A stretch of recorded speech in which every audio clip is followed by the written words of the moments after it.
Students, welcome to Karthikeyan academy. So కేంద్ర రాష్ట్ర ప్రభుత్వాలు ఇంప్లిమెంట్ చేసినటువంటి మోస్ట్ ఇంపార్టెంట్ వెల్ఫేర్ స్కీమ్స్ గురించి మనం ఈ సిరీస్లో భాగంగా డిస్కస్ చేసుకోబోతున్నాము. మీరు ఏ కాంపిటేటివ్ ఎగ్జామ్స్ రాస్తున్నా, అటు యూపీఎస్సీ కానివచ్చు, ఏపీఎస్సీ, టీఎస్పీఎస్సీ, ఎస్ఎస్సీ, మీరు ఏ ఎగ్జామ్ తీసుకున్నా సరే వెల్ఫేర్ స్కీమ్స్ మీద అయితే తప్పనిసరిగా ప్రశ్న అడుగుతూ ఉంటాడు. సో అభ్యర్థులు ఈ సిరీస్ని చాలా చక్కగా ఉపయోగించుకొని ఎక్కువ స్కోర్ సాధించాలని మనస్ఫూర్తి కోరుకుంటున్నాను. మరి ఈరోజు ఈ వీడియోలో భాగంగా కేంద్ర ప్రభుత్వము ఇంప్లిమెంట్ చేసినటువంటి మిషన్ వాత్సల్య స్కీమ్ గురించి అయితే మనం డిస్కస్ చేద్దామండి. ఈ మిషన్ వాత్సల్య పథకము ఎవరు ఇంప్లిమెంట్ చేస్తున్నారు, ఏ మినిస్ట్రీ ఇంప్లిమెంట్ చేస్తుంది, ఫండింగ్ అనేది చాలా చాలా ఇంపార్టెంట్. సో తప్పనిసరిగా మనకి ఇచ్చేటువంటి స్టేట్మెంట్స్లో ఆ మినిస్ట్రీ ఎవరు ఇంప్లిమెంట్ చేస్తున్నారో అడుగుతుంటారు, ఫండింగ్ ఎలా ఇస్తున్నారో అడుగుతుంటాడు, అదేవిధంగా పథకం ఎవరి కోసం ఉద్దేశించారో కూడా అడుగుతుంటాడు. కాబట్టి సో అభ్యర్థులు చాలా జాగ్రత్తగా వీటిని ఒకసారి చూడండి. లాస్ట్లో మోటో ఆఫ్ ది స్కీమ్ కూడా చదువుతుంటాను, అది కూడా మనకి చాలా చాలా ఇంపార్టెంట్ అండి. సో దయచేసి ఈ వీడియోని స్కిప్ చేయకుండా కంప్లీట్గా చూడండి. సో మిషన్ వాత్సల్య స్కీమ్ని అసలు ఏ విధంగా ప్రారంభించారో ఒకసారి చూద్దామండి. సో 2021-22 బడ్జెట్లో భాగంగా మనం తీసుకున్నట్లయితే, so the government announce that all the schemes and initiatives implemented by the ministry of women and child development will be classified into 3 categories. ఈ 3 కేటగిరీస్లోనే మొత్తం పథకాలను కూడా ఇంప్లిమెంట్ చేస్తామని చెప్పారు. నెంబర్ 1 వచ్చేసి మిషన్ పోషన్. నెంబర్ 2 మిషన్ వాత్సల్య. నెంబర్ 3 మిషన్ శక్తి. ఇవి so ministry of women and child development implement చేసినటువంటి స్కీమ్స్గా మనం గమనిస్తాం అన్నమాట. ఇందులో ఇప్పుడు మనం చూడబోయేది మిషన్ వాత్సల్య గురించి. వాత్సల్య అనగానే మనకు గుర్తొస్తుంది కదా, చిన్నపిల్లల మీద కదా మనం వాత్సల్యం చూపిస్తూ ఉంటాము, అంటే కాస్త కేర్ అని ప్రొటెక్షన్గా చూస్తాం. కాబట్టి ఈ మిషన్ వాత్సల్య స్కీమ్ ప్రధానంగా చిన్నపిల్లల కోసం ఉద్దేశించిందనమాట. సో కేంద్ర ప్రభుత్వం, ఇది సెంట్రల్లీ స్పాన్సర్డ్ స్కీము. కేంద్ర ప్రభుత్వము తల్లిదండ్రులు కోల్పోయినటువంటి పిల్లలు కానవచ్చు, హెచ్ఐవి బారిన పడినటువంటి పిల్లలు కానవచ్చు, కోవిడ్ సందర్భంలో తల్లిదండ్రులు కోల్పోయిన పిల్లల కోసము, అనాథలైనటువంటి పిల్లల కోసము, తల్లిదండ్రులు ఫిజికల్గా డిజేబుల్ అయ్యి ఆర్థిక సహాయం అందించలేనటువంటి అభ్యర్థుల కోసము కేంద్ర ప్రభుత్వము 4,000 రూపాయలు ఎవ్రీ మంత్ని ఆ పిల్లలకైతే ఇవ్వడం జరుగుతుంది. అదే మనము మిషన్ వాత్సల్య స్కీమ్గా గుర్తించాలి. ఇది చాలా ఈజీగానే అర్థమైపోతుంది. కానీ ఇప్పుడు మనం చెప్పేటువంటి ఈ టాపిక్ కూడా చూసుకోండి. ఈ మిషన్ వాత్సల్య స్కీమ్లో ప్రధానంగా పిల్లల్ని 2 క్లాసిఫై చేశారనమాట. 2 రకాలుగా క్లాసిఫై చేశారు. The childrens are classified into 2 categories. Number 1, the children ఈజీగా ఉంటుంది. Who comes under juvenile justice act 2015. The children who comes under juvenile justice act 2015. So juvenile అనగానే మనకు గుర్తొస్తుంది. సో బిలో 18 ఇయర్స్ ఏజ్ వాళ్ళు ఎవరైనా క్రైమ్ చేసినట్లయితే వాళ్ళని జువెనైల్ అని పిలుస్తుంటాము. సో ఈ జువెనైల్ కోసము ఏర్పాటు చేసినటువంటి ఈ జువెనైల్ జస్టిస్ యాక్ట్ ప్రకారంగా ఏ పిల్లలైతే క్రైమ్లో ఇన్వాల్వ్ అయి ఉంటారో వాళ్ళకి సంబంధించినటువంటి రక్షణ గురించి దీంట్లో మాట్లాడారన్నమాట.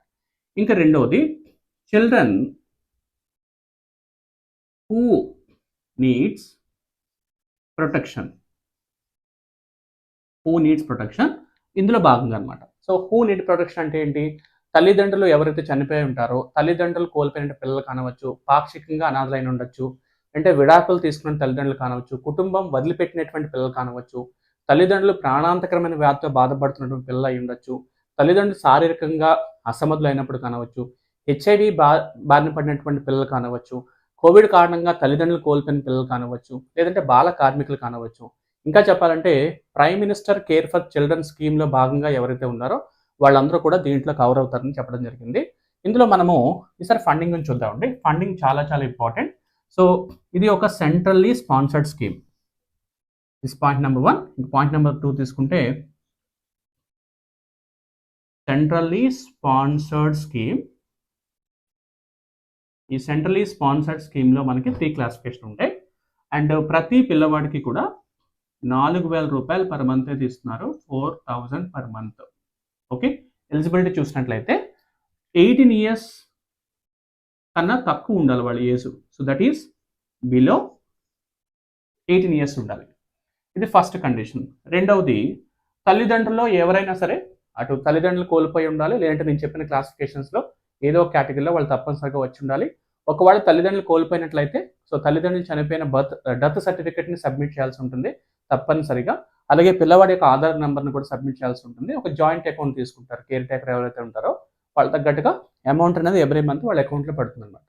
అలాగే పిల్లలు చదువుతూ ఉండాలి, అంటే వీళ్ళు స్కూల్స్కి వెళ్తూ ఉండాలన్నమాట. అలాంటి కేటగిరీ కూడా మెన్షన్ చేయడం జరిగింది. So first of all it is a centrally sponsored scheme. చాలా మంది అభ్యర్థులు కన్ఫ్యూజ్ అవుతూ ఉంటారు.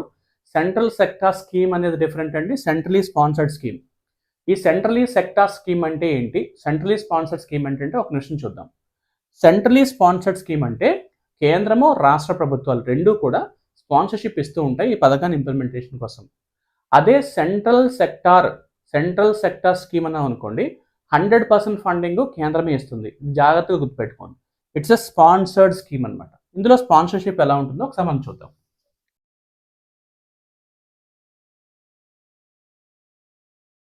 సో ఫస్ట్ ఫండింగ్ చూద్దామండి, because it is a centrally sponsored scheme కాబట్టి ఫండింగ్ చూద్దాం. 4,000 రూపీస్ ఎవ్రీ మంత్ కాంట్రిబ్యూట్ చేస్తున్నారు. 4,000 రూపీస్. నౌ ఈ 4,000 రూపీస్లో మనం 3 కేటగిరీస్గా విడగొట్టుకోవాలి. సో జాగ్రత్తగా చూడండి. సో దిస్ 4,000 రూపీస్లో ఒకటి centre is to state ratio 60:40%. అంటే 4,000 రూపాయల్లో సెంటర్ 60% ఇస్తుంది, స్టేట్ 40%. మీరు ప్రైజెస్ విడగొట్టుకున్నట్లయితే 2,400 రూపీస్ సెంటర్ ఇస్తుంది, 1,600 రూపీస్ వచ్చేసి స్టేట్ కాంట్రిబ్యూట్ చేస్తుంది అనమాట. ఇంకా రెండవది ఇది స్టేట్కి సంబంధించింది అనమాట. ఇంకా రెండవది if it is related to north eastern states, Himalayan స్టేట్స్గా తీసుకున్నట్లయితే 90% సెంటర్ ఇస్తుంది, 10% ఈ నార్త్ ఈస్టర్న్ స్టేట్స్ కానీ హిమాలయన్ స్టేట్స్ కానీ కాంట్రిబ్యూట్ చేయాల్సి ఉంటుంది. 90% ఏమో సెంటర్ ఇస్తుంది, సెంటర్ స్టేట్ రేషియో, అండ్ 10% వచ్చేసి స్టేట్స్ ఇవ్వాల్సి ఉంటుంది. ఇక యూనియన్ టెరిటరీస్లో 100% సెంటర్ ఇచ్చేస్తుంది అండ్ 0% యూనియన్ టెరిటరీస్. అంటే యూనియన్ టెరిటరీస్ ఎటువంటి అమౌంట్స్ ఇవ్వాల్సిన అవసరం లేదు. చాలా ఇంపార్టెంట్ గుర్తుపెట్టుకోండి, ఫండింగ్ అనేది చాలా ఇంపార్టెంట్ ఈ స్కీమ్లో భాగంగా. సో ఎవరైతే తల్లిదండ్రులు కోల్పోయినటువంటి అనాథ పిల్లలు ఉంటారో వాళ్ళు 18 సంవత్సరాల కన్నా తక్కువ వయసు కలిగినట్లయితే ఎవ్రీ మంత్ వాళ్ళకి కేంద్ర ప్రభుత్వం అందించే ధన సహాయాన్ని మనము మిషన్ వాత్సల్య స్కీమ్గా చెప్తుంటాము. ఎలిజిబిలిటీ కూడా చాలా ఇంపార్టెంట్ చూసుకోండి. This mission Vatsalya scheme is implemented by the ministry of women and child development, right? It is a centrally sponsored scheme. Centre state ratio 60:40 అండి. అవుట్ ఆఫ్ 4,000 రూపీస్లో 2,400 రూపీస్ సెంటర్ కాంట్రిబ్యూట్ చేస్తుంది and 1,600 rupees state contribute చేస్తుంది. ఇక north eastern states తీసుకున్నట్లయితే 90:10 ratio and union territories 100